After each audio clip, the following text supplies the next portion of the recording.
Allah'ın el-mani' degan ism sifatlari haqidagi tafsirlar. Bismillah, elhamdülillah ve salatu ve selam ala Resulillah. Esselamu aleyküm ve rahmetullahi ve berekatuh. Tövende dehtanlığa Ustad Abduveli Qari Rahimullah'ın Kur'an ve sünnet nuru aslında Allah Subhanahu ve Teala'nın güzel isim sıfatlarının kısaca tefsirleri, dersliklerden Allah'ın el-mani' degan isim sıfatları haqidagi tefsirlerini okuyumuz inşallah. Euzubillahimineşşeytanirracim. Allah'ın el-mani' degan isim sıfatları haqidagi tefsirler. Allah'ın bu isim sıfatları tövendeki hadiste tilga ilingan. İmam Bukhari'den rivayet kılındı ki Resulullah sallallahu aleyhi ve sellem dualarında Allahümme la mani'a lima a'tayta ve la mu'tiye lima mena'ta ve la yenfa'u zel ceddi minkel cedd. Tercümesi: Ey Allah, sen bergenni tosup kağıcı yok. Sen tosup kağanni bererligiçi yok. Sen dünyada bergen mal dünya ahirette payda yetkizelmeydi. El-mani' himaye kılgıcı, kaytırgıcı zat demektir. Allah Subhanahu ve Teala halaket sebeplerini kaytırdı. El-mani' süpti bilen el-hafiz süpti otursidiki fark bolsa, el-hafiz bivasıta himaye kılıp saklaydı.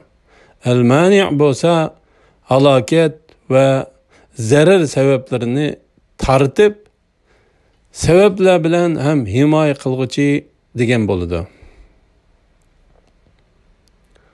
İmam Bukhari'den rivayet kılındı ki Resulullah sallallahu aleyhi ve sellem dualarda Allahümme la mani'a lima a'tayta ve la mu'tiye lima mena'ta ve la yenfa'u zel ceddi minkel cedd.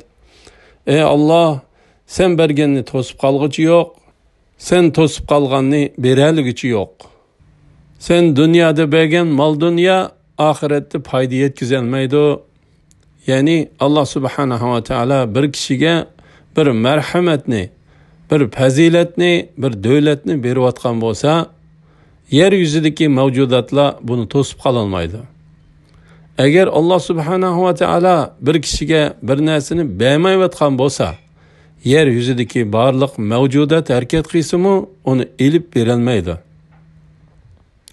Mu'min kişi el-mani' sübtini bilgendan keyin qaytırgıcı zat fakat yegani Allah Subhanahu ve Teala deb bilish kerak. Hamda Allah tarafdan keladigan fazilatlarning kammay qilishiga sabab bo'ladigan ishlardan ehtiyot qilish kerak. Agar kishi iymon, islomni masxara qilsa, Allah Subhanahu ve Teala bunda qalbga iymon nurini, iymon davlatini to'sib qo'ydi.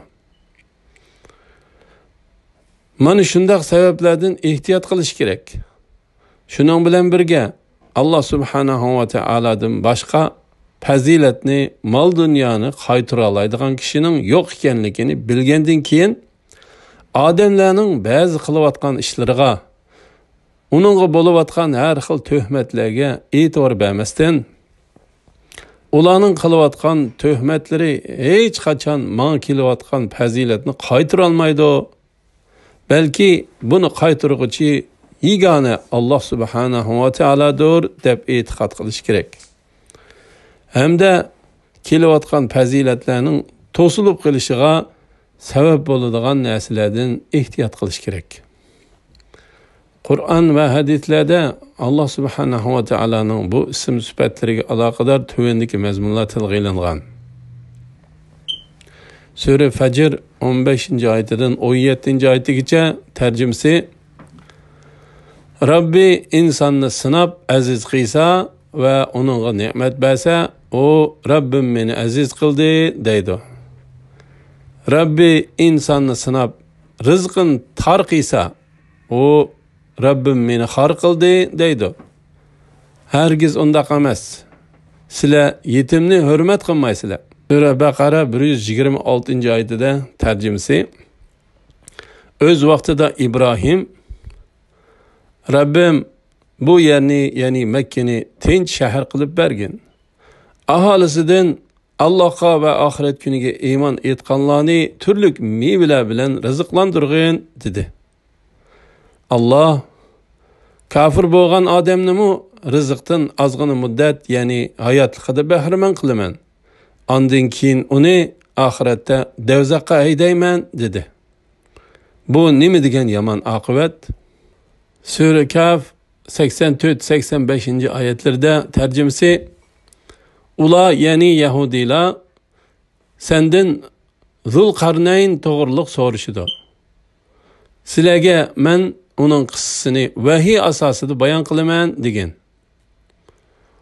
Uningga biz zaminda haqiqatan kuch-qudrat ato qildik.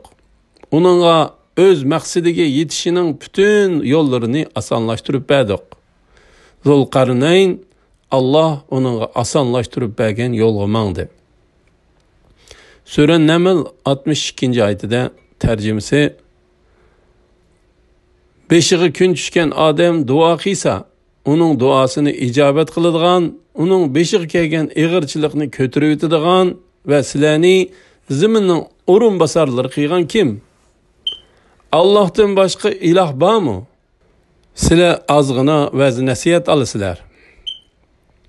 Sura Shura 27-oyatida tarjimasi: agar Alloh bandalarining rizqini keng qilsa, ular albatta zaminda fitna fasod teraydi. Lekin Alloh xohlagan narsani o'lcham bilan tushirdi. Alloh haqiqatan bandalarining ahvolidan to'liq xabardordir. Uni ko'rib turg'uchidir.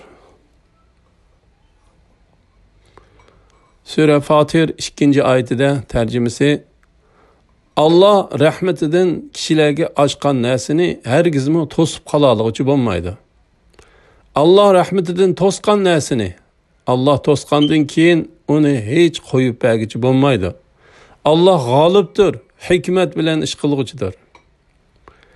Sura Alaq 6-7-oyatlarda tarjimasi: shak shubhisiz inson o'zini boy sanab, Allohga bo'ysunishdan bosh tortib, rostınla haddidan aşıdı. Sura Yunus 107-oyatida tarjimasi: agar Allah sana biraz ziyon zahmat yetkazishni iroda qilsa, yolg'iz Allohdan boshqa uni dab'i qilg'uchi bo'lmaydi. Agar Allah sana birer yaxshilikni iroda qilsa, Allohning fazlini qaytarg'uchi bo'lmaydi. Allah fazlini bendilerden xalqan ademge yetkizdi. Allah bendilerinin günahını mağfiret kılgıcıdır, ulağa mehribandır deyildi. Elhamdülillah, yukarıda Allah subhanahu ve Taala'nın El-Mani' degan isim sübetleri hakkındaki tefsirlerini anıldığında. Keler qitimda Allah subhanahu ve Taala'nın güzel isim sübetlerinden Ed-Dar, En-Nafi' degan isim sübetleri hakkındaki tefsirlerini okuyumuz inşallah. Ve sallallahu ala Muhammed ve ala alihi ve sahbihi ecma'in. Esselamu aleyküm ve rahmetullahi ve berekatuhu.